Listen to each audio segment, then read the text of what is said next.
رونالدو فوتبالیست مشهور جهان با سجده کردن بعد از گلزنی آیا اسلام آوردن خود را ثابت کرده است و آیا او واقعا اسلام آورده که این میتواند یک خبر خوش به جهان اسلام باشد؟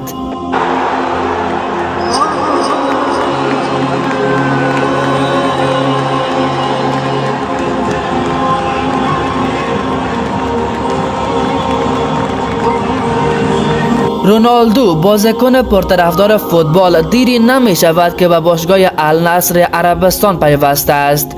از وقتی که او به عربستان رفته بارها با نشر تصاویرش شایعه می شد که او مسلمان شده، اما این بار او کاری کرد که اکثر افراد فکر می کنند که او واقعا مسلمان شده است.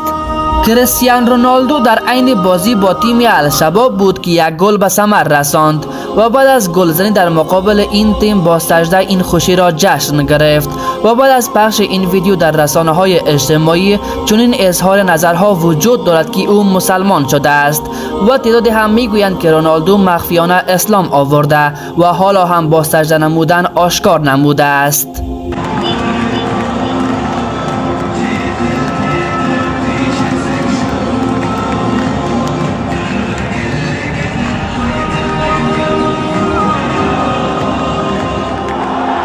نظر شما در این مورد که چیست؟ حتما لطف نموده در قسمت کامنت باکس با ما شریک بسازید و جهت حمایت از ما این ویدیو را لایک نمایید تا هم از این خبر آگاه شوند.